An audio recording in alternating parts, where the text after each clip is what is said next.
So this is chapter 10 of I Fell in Love with Hope.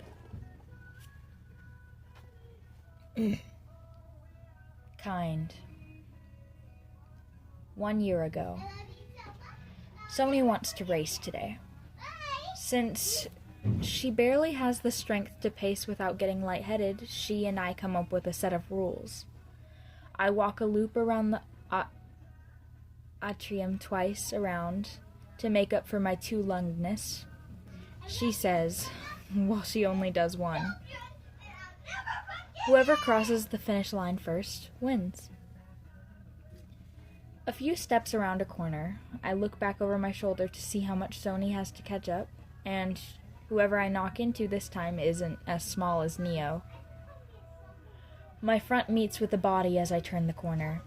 Seconds later, my back meets the floor, shoes slipping out from under me. A noise I don't make often rises flatly to my lips. Ow. Oh my god, I'm so sorry. A man bends to my level. His voice is deep, but not heavy, light enough to pull you back to where you are. Are you okay? Sam! Sony scurries to my side, skidding to her knees like a superhero, sound effects and all. She removes her backpack, pretending to rummage through it. Don't worry, she says, planting a hand on my chest. I'm a first-class medic. She is not. Making all sorts of phony medical machine noises, Sony tickles my sides up and down, rousing squirmy, unwilling giggles. Get up at once, you scoundrel. We have worlds to conquer. Wow, you're big.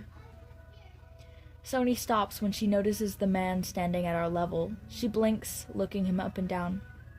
I'm Sony. Her hand almost hits him in the face as she reaches to shake his hand. It's when I notice he's not a man at all. He's a boy. I'm Coer. Coer's hair is curly. Eyes big and brown, his most pronounced features. His lips are full, a nose above them with a gentle, broad slope. His skin is dark, paint-splattered petrichal spots and veins spread about his arms. Sony cocks her head like a puppy with its ears flipped. What? Coer? Neo rounds the corner behind us. He always follows Sony on races, a single crutch his companion for his spine, gradually curling like a fist. About 2 weeks ago, he got into an accident. He fractured his wrist and, among other injuries. And though he assures me it wasn't his dad, he didn't want to talk about it. As soon as he sees Coer, his expression falls. His shoulders slack, and his eyes are wider than usual. Neo. Coer breathes out his name, standing up straight as Sony helps me back to my feet. Hey. His lips curve, slow, kindly. They exchange a wondrous tone only people who've met before can share. What are you doing here? Oh. Coer feigns a scratch at the back of his neck, looking at the ground and then back up. It's no big deal, I just, almost drowned. Neo steps forward. A solid annoyance weighs down his face. You look fine to me, he says through his teeth. Neo. I frown, pulling at his sleeves, but he ignores me. Coer must have not caught Neo's tone because he just laughs, relief in its wake.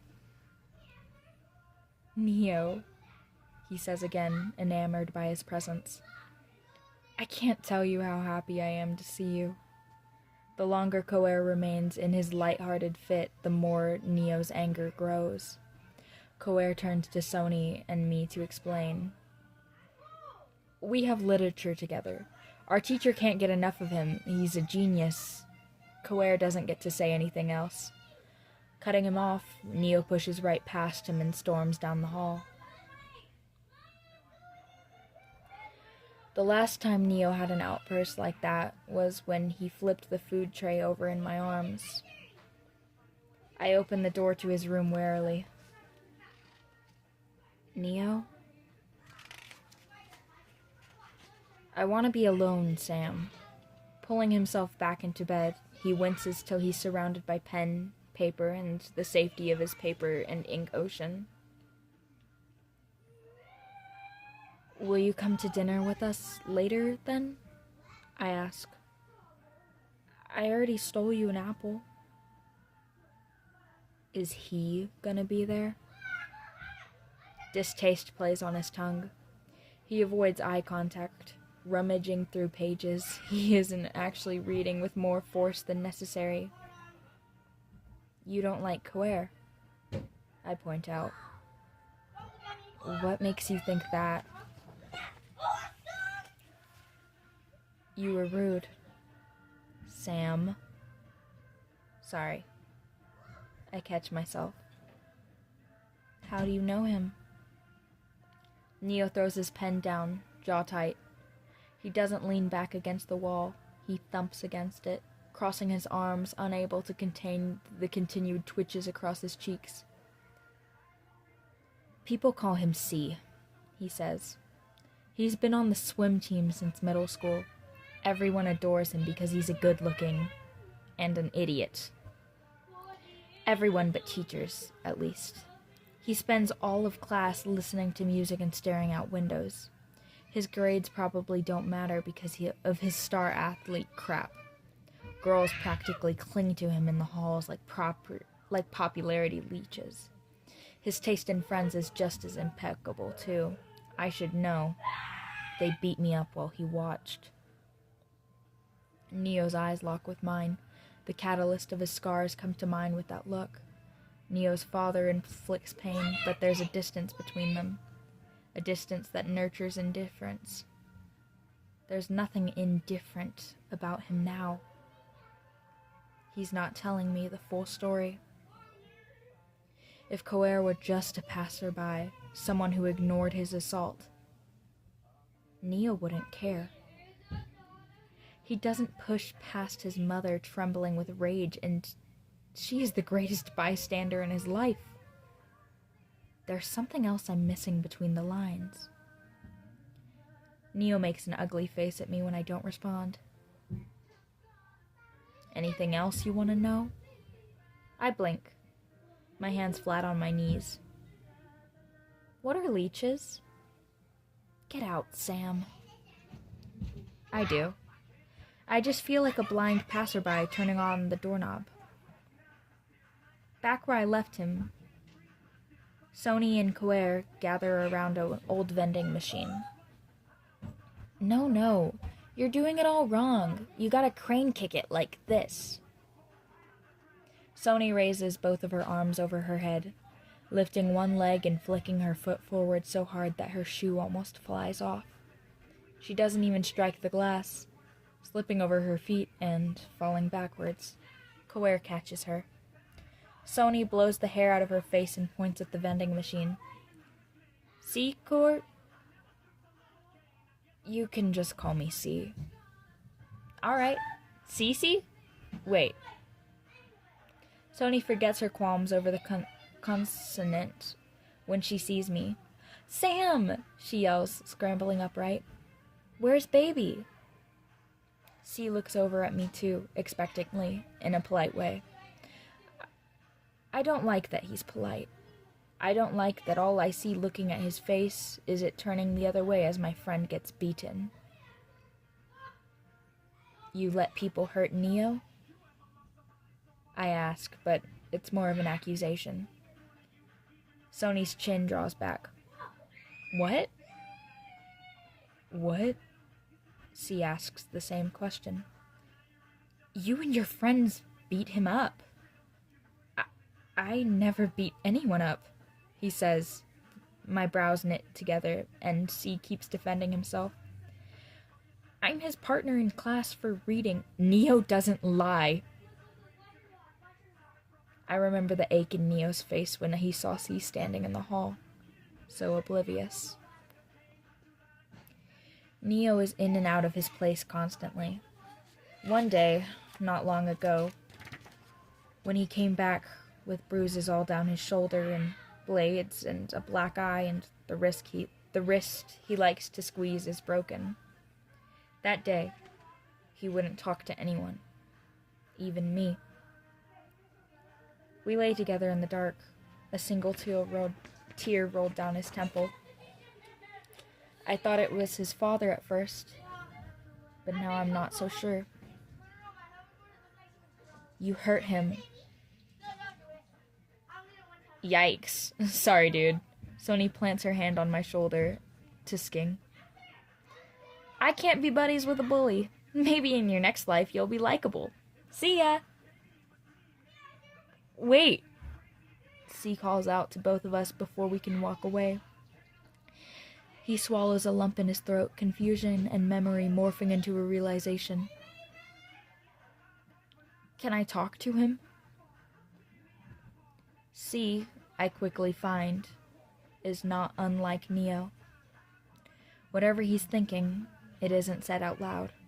When someone talks to him, only half of his attention is on their words. The other half is lost, glazed over behind his eyes. I don't think it's intentional ignorance. I think, like when he knocked into me on the floor and missed Neo's clenching teeth and fist, he simply doesn't notice. I lead him to Neo's room, not only for Neo, but also to feed that selfish curiosity. I want to know what Neo didn't say. I want to help them, and something tells me the rest of the story lies in C's side. He opens the door. Sam, I said. Neo stills the moment he sees C. There's no anger in him, just surprise. It makes him look young, almost his age. Hi, Neo, C says. He tries to close the door behind him. Sony sneaks her foot in the crevice so that it remains just barely open. I poke her. Sony, we should... Hush, she whispers, putting her finger on my lips and pressing her ear to the opening. I'm eavesdropping. Can I sit down? C asks, motioning to the chair at Neo's side. Sony and I peek through the blinds. Neo zones in on the seat, and then C, and then the seat again. No, Neo says. He snaps back to his C, pretending the boy still standing awkwardly at his door doesn't exist. Listen, I just came to talk. What's there to talk about?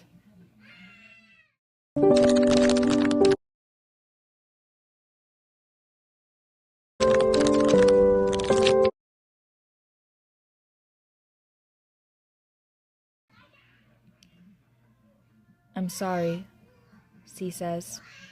Neo writes with more pressure than needed, swiping his pen across the paper to accentuate the silence. C goes on.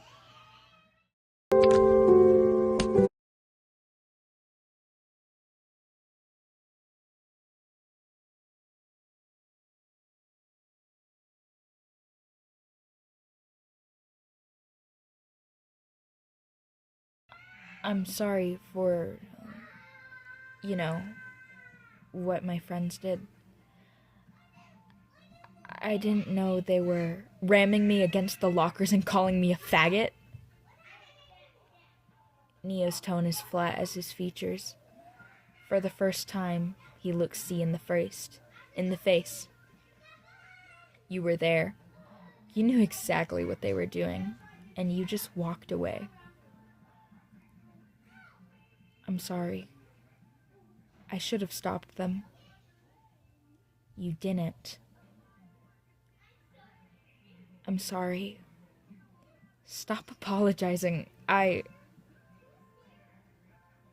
Neo stops again, interrupted by his own observation. Since I can't see C's face, it takes a sniffle and a squint from Neo for me to understand what's happening. Are you crying? A little. It sounds like a little more than a little. Why? Don't you remember? You're my English partner. That's why you're crying? You're so mean, Neo.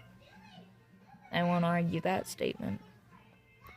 But we both know I wouldn't have passed last semester without you. Neo may be mean, but he isn't past recognizing when somebody's genuine. Weakness and gratitude with it pour from CO like a dripping faucet. I'm sorry I didn't do anything. I swear I don't even really know those guys. They're just on my team and I didn't want to. It's fine. Neo drops his head. No, it's not fine, C says. No, it's not. But what the hell do you want me to do? Neo's wound up energy from the moment he laid eyes on C locks his muscles. The past dances across his eyes, but it's not the same past C recollects. It's half the bigger picture. Just go to your room, Kawer. Neo sighs. Go hang out with Sam and Sony. I don't care. Once you're normal again, you can go back to your life and pretend we never saw each other. C lingers even once Neo returns to his writing. His lips remain slightly parted, shelving things he wishes he could say. When Neo's pen hits the page, the barrier is put back up, and C has no choice but to walk away as I did. Well, Sony crosses her arms, the two of us greeting him back into the hall. You're obviously sorry. C only stares at the ground. I'm such a coward. The proclamation sounds comfortable coming from his mouth, as if he said that before. When C knocked into me, the first thing I noticed was his size. The second thing I noticed were all the signs of cardiovascular disease. He says he almost drowned, but his body temperature is rather cold, and the clothes he wears are too heavy for the summer. Skin flakes at his lips and fingers, and when he walks, he sometimes falters. His brain needs added time to process the movement. He even leans forward when people speak to him and sometimes doesn't respond like he can't hear. C did almost drown, although that's not why he's in the hospital now. Whatever his killer is, he's been sick for a long time. It's not always easy to do the right thing, I say. More souls than lost to this place taught me that. If you can look back and see the mistake you made, you're not a coward. I nod to the stairwell. C may not have had books or chocolate bars to give, but at the very least he's got an interesting story to tell and manners to parrot. I take him and Sony to the gardens. Sony and I settle into our usual cloud-watching bench. C follows, his mind still on his wrongs, still on the other side of the doors, lingering outside of Neo's room. Can I ask you something? He sits, towering over us. How did you two become friends with Neo? I wore him down, Sony says, unwrapping the candies Eric bought for her. I used to bring him his food trays, I say. He likes food? C asks like he wants to take notes. Sony shakes her head. He hates food. He likes apples, I say. I wore him down with apples. Apples? And books, Sony says. and being an ass. An ass? A lovable ass. A lovable writer, too. Sony pops a sour candy in her mouth and lifts one to mind. He's my favorite writer in the world.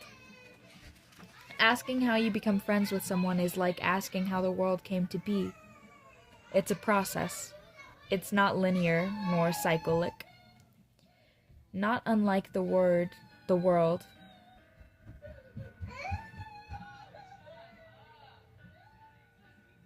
People aren't always as complicated as we make them out to be. Sometimes you just have to offer a little bit of yourself, a little bit of your time, and, as C will soon find out, a little bit of your kindness. C is a poor thief. Not only is he too noticeable, but his aversion to being rude means trying to take something without permission goes against his nature.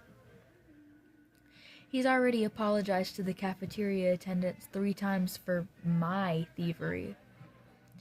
When I ask him where this compulsion comes from, he says his parents never stood for it and would beat his ass.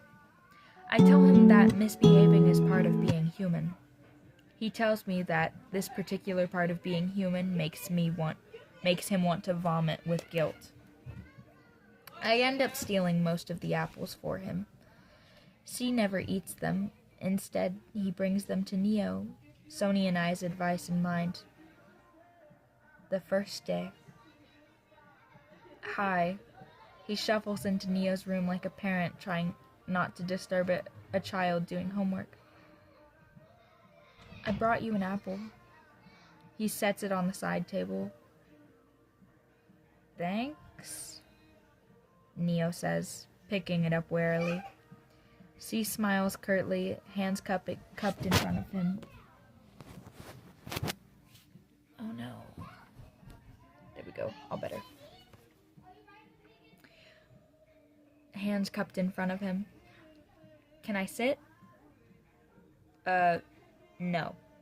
Neo says, like his answer is more than obvious. C is unfazed by it. He nods and exits with his revolution intact. I'll see you tomorrow then. The second day. C opens the door, puts the apple on the side table, and stands with his hands cupped in front of him, with that same eager smile. Hi. Neo squints his eyes. Coer. Neo. I forgive you, okay? Neo takes the apple and plants it on his lap. Now will you leave me alone? No.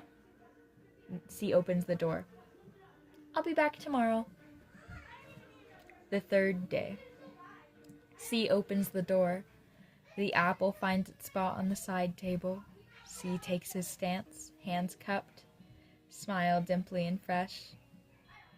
Hi. Neo slams his pen onto the papers. I don't remember you being this stubborn. C's smile doesn't waver. I learned it from you, he says. Neo scowls. What do you want? To be friends? Neo shakes his head like he's been smacked. What? I've wanted to be friends with you ever since you started helping me in Lit, C says. But you went back to the hospital before I could ask. My bad. Shut up. Be my friend. We can't be friends. Do you like music? No. Oh, come on. Everybody likes music. C takes out his phone from his back pocket along with the tangled pair of headphones. Here, I'll make you a playlist. You'll make nothing, Neo scolds. Although, having to point a finger up at the scoldie doesn't make for a very intimidating warning. How do you feel about Coldplay, Bach, and Taylor Swift for an opening intro? C's thumb tap away at the screen. Am I going through a 17th century breakup with a beach? Neo asks, monotonous. That'd make a cool music video, actually. C looks up, considering it. We'll start with classic rock. You can't go wrong with classic rock. Coere! Neo yells. C jumps, startled, catching the pain in Neo's voice. I forgive you, but we are not going to be friends. Neo bites down on his lower lip to keep it from shaking, and C hears the idea of threading a connection with a few apples, and some music fades off like a cut-off melody. Suddenly, the space between them seems a lot larger than it did before. Neo wipes his eyes. Just leave it. Please. And C does, after he lingers. The sound of Neo's pen carves at his efforts. It tells him that half an apology and half of an attempt is not enough to stitch the injury he caused. But I don't think that's where it is to it. All there is to it. I do think Neo doesn't want to be friends with C. I think from the sheer sadness that swims in his eyes whenever C tries to apologize, that he wants something more. The following week, C doesn't go to Neo's room. Instead, he spends time with Sony. She's a delightful companion during dreary times. For all her unintentional sensitivity, she's understanding. C enjoys her energy. He buys her chocolate and races her all she wants. I join them sometimes. I listen to C and watch him. He's simple, but even if he is half there, what is there is kind. He listens. He watches. He tells a nurse how much he likes the new color in her hair, discusses sports with his doctors, laughing over games C's missed. With Sony, he visits the oncology unit, plays with the kids, and helps however he can, wherever he can. In a way, you know he wants to. He thinks of Neo every day. When we walk past his room, the other half of him is still outside the door, trying to find a way in. One night, it preys on him more than the rest. In the cafeteria, he and Sony sit on the empty table. She sleeps soundly, her mouth open. He lazes, eyes half closed, chin propped on his crossed arms. A single earbud plays tunes in his ears, the other in Sony's. You want one? He asks, fingering the wire connected to his phone as I sit beside him. No, thank you. Let her keep it. I was gonna give you mine, he says, scooting closer to make sure Sony can still hear. No luck with Neo? I ask. C shakes his head. How's your heart then? His face scrunches up when I use that word. Beating. He presses a single hand to his chest. I think it is. It hurts right now. C, I say. Can you tell me what really happened between you and Neo? He looks at me, considering the past behind the question. I think he's never been asked. I don't know, he says. I'm not smart. I'm not good at anything, except swimming, I guess.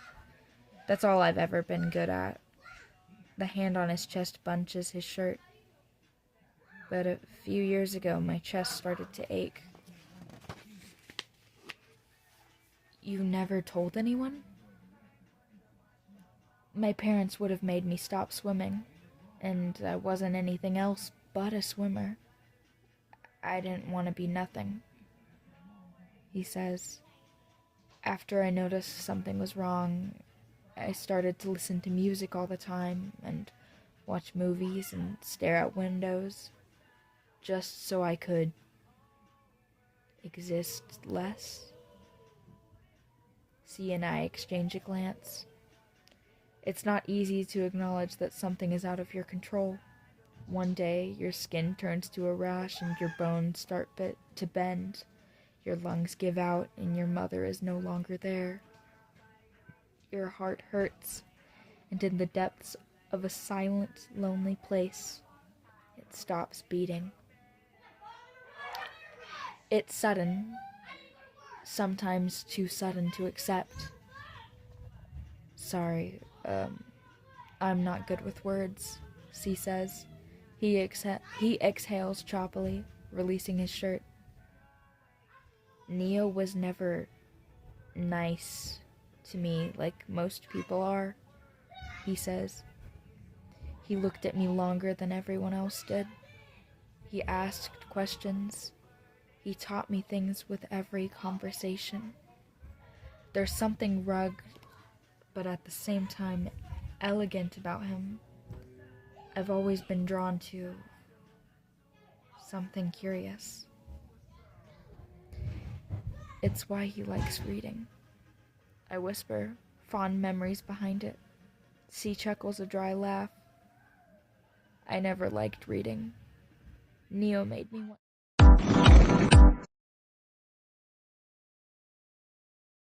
to read even though I couldn't, and I don't know.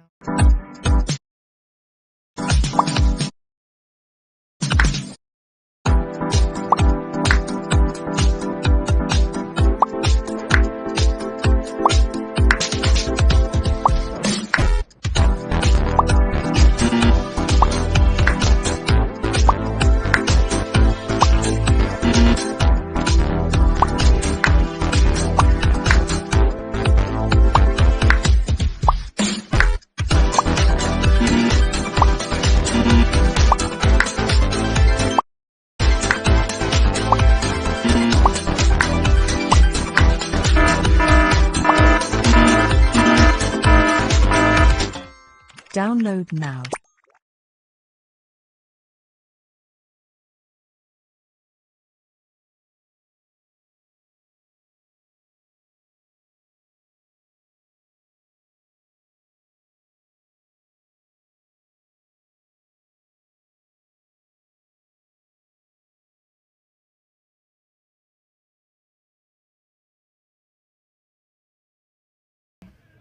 Everybody liked me because of my looks, the swimming, the shallow stuff. Neo trudged through all of that and looked for me in the deep end.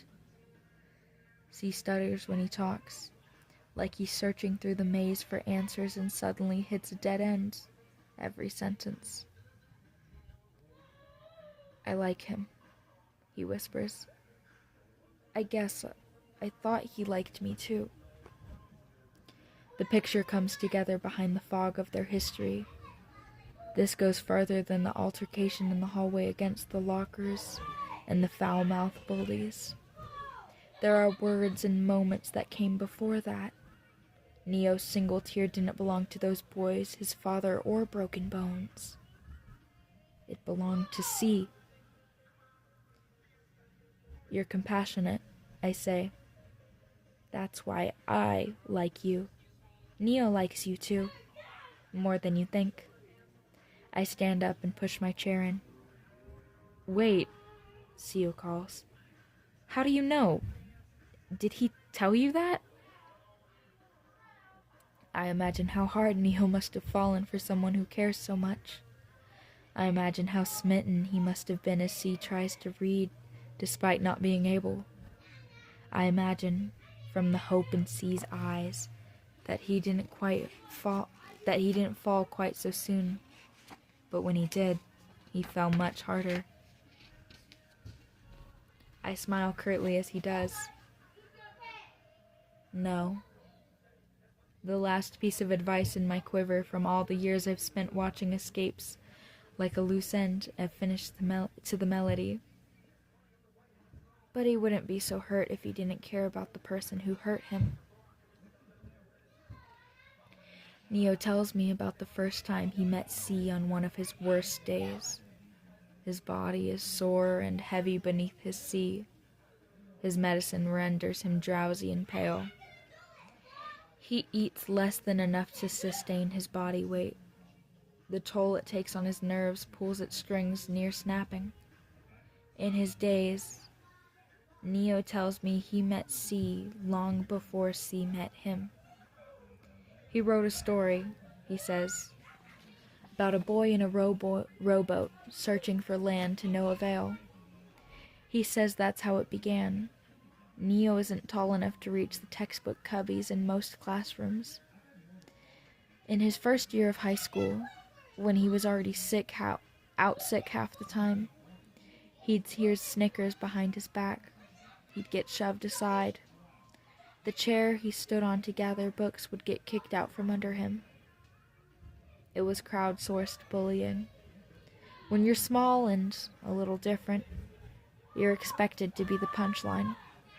Nobody protects you from the few faceless flicks and bad jokes. Neo is rude, standoffish, and a little pretentious, but he isn't hateful. He wishes no harm to anyone. His worst bullies didn't care. A group of boys from the swim team in Neo's grade looked for reasons to bully him. They spat slurs passing him in the halls and subtly pushed him so he'd trip. Neo says it wasn't until the whole school found out he was sick that the teachers finally decided to speak up. The population of his attackers thinned. Not even the swimmers targeted him much anymore. Still, Neo couldn't reach those cubbies. Then, one day, someone new joined the class. A boy from the swim team Neo had never seen before, who sat in the back row and stared out windows. When the teacher instructed that everyone go grab a textbook row by row, rather than watch Neo grab a chair, the new boy reached over Neo's head and grabbed 2 books. He handed Neo one of them and went back to his seat without a word. He never paid attention, so he had no idea who I was. Neo says, clutching my hand as more spasms of pain travel through his muscles. He didn't know I was sick either. Neo noticed early on that C had trouble. When the class read excerpts, C dragged his finger across the lines and stalled. Some words were bumpy. He couldn't just glide across them as effortlessly as everyone else. The teacher called on C for answers, and he would freeze up. He was paying attention, or at least trying to. But with words he couldn't read sat in the back of his throat without a voice. It happened a few times. The teacher stared at C over the lines of his glasses, and C could only sit there in the awkward intermission between the question and inevitable embarrassment. What C didn't realize is that he wasn't alone in the pool of the silently pitied. The boy next to him swam in the same waters. The next time the teacher called on C for an answer, he, of course, didn't know what to say. He and the teacher looked at one another. He curled his lips back in an apology and waited. The sound of a piece of paper sliding across his desk interrupted the silence. C looked down to see a yellow note written in Neo's handwriting. "The theme is love," it said. "Love and loss." C's attention flickered to Neo, whose eyes were steady on the board. C swallowed and read the answer Neo wrote for him. Surprised, the teacher nodded and went on with the lecture. C said thank you. Neo never answered him. Over the course of that year, even if Neo was out half the week, the two fell into a routine. C grabbed their textbooks every day, and when C had to answer a question, Neo would give him hints beforehand and lead him in the right direction. Even if he ended up being wrong sometimes, C didn't care. He was just happy to understand. C got curious the closer he and C got. Neo got curious the closer he and C got. He asked where C's name comes from. C says he was the youngest child, his mother's last, and she wanted to name him after her heart. C asked where Neo's name comes from. Neo said his parents were religious, and they named him things for reasons he didn't care to understand. C asked Neo why he had so many books. Neo said books were an infinite source of escapism. C asked if Neo had any friends.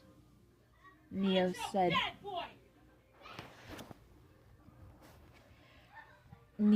he had two weirdos. Neo asked if C had any friends. C said sure. Neo asked if C had any real friends. C went silent for a while. Then he asked Neo if he could borrow a book.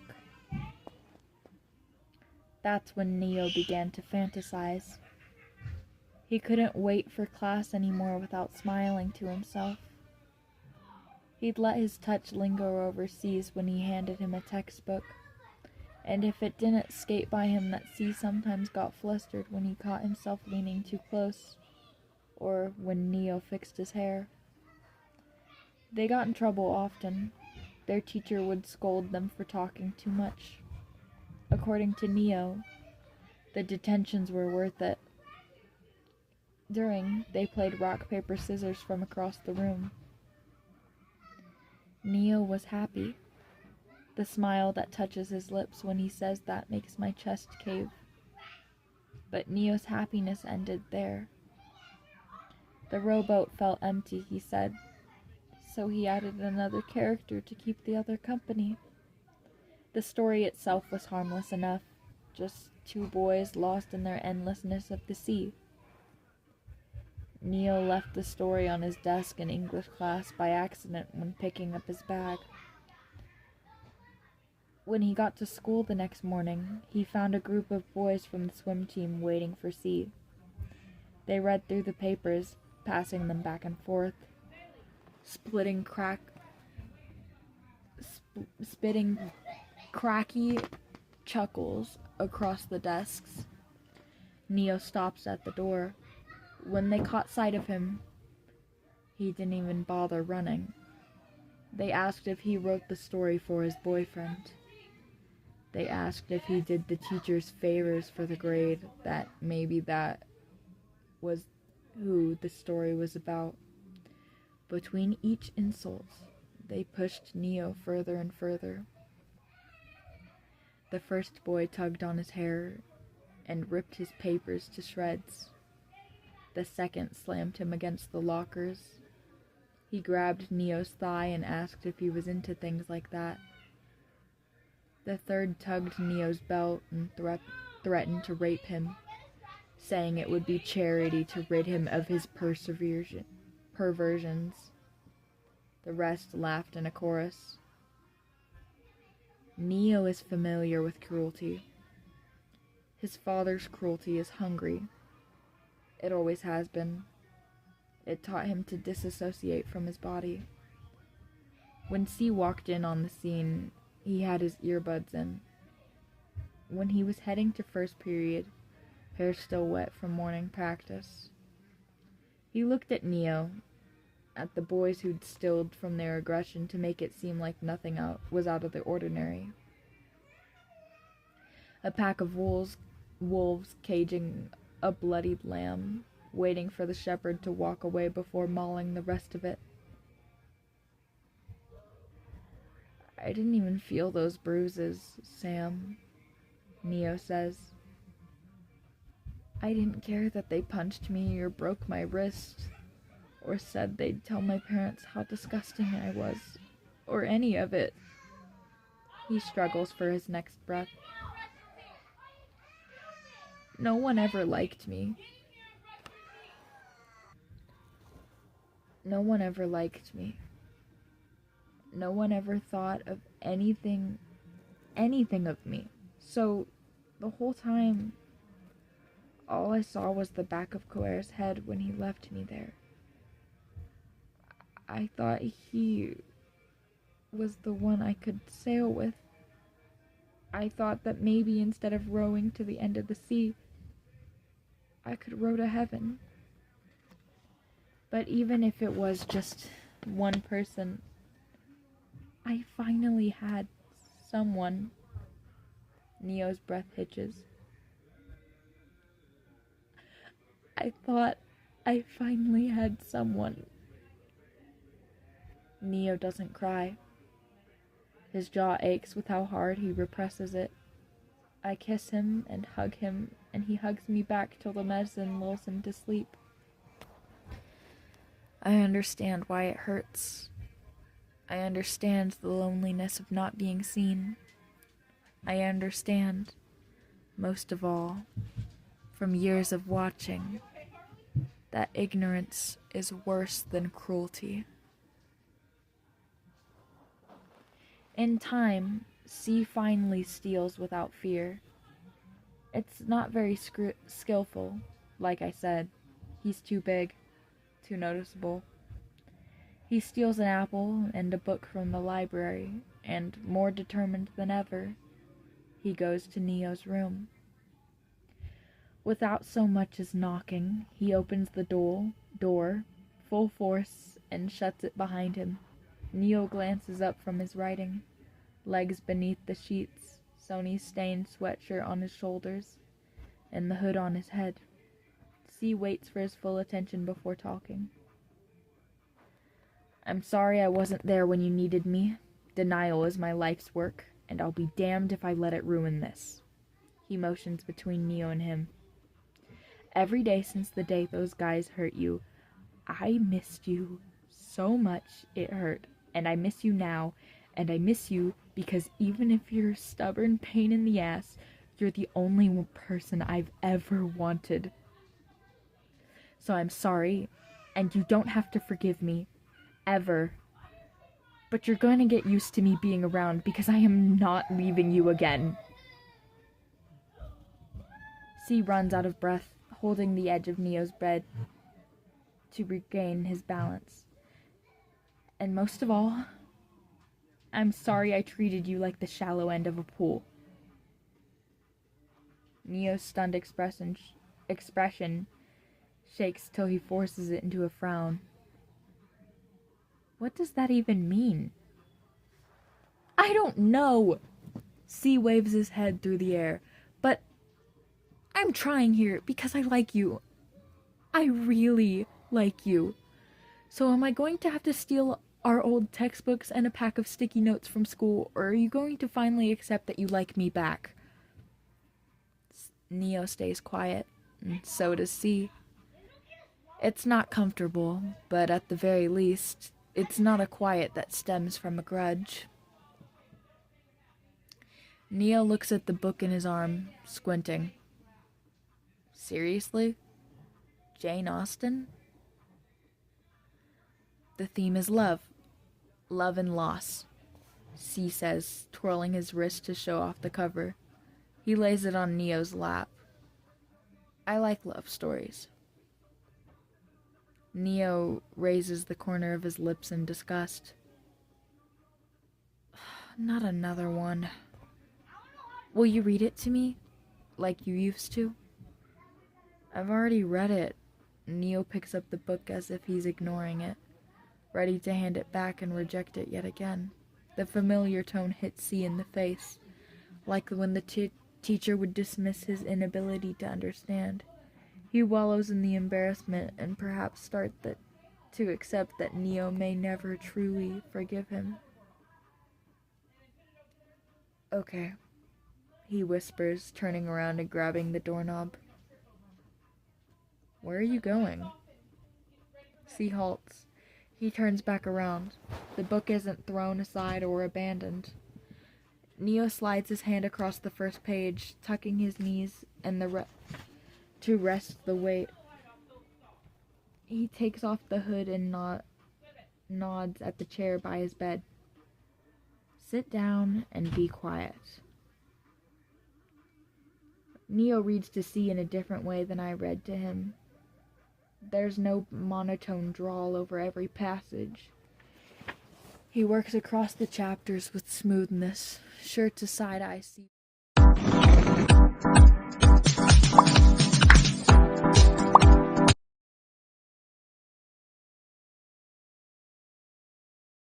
Whenever he flips a page to make sure he's paying attention. He is.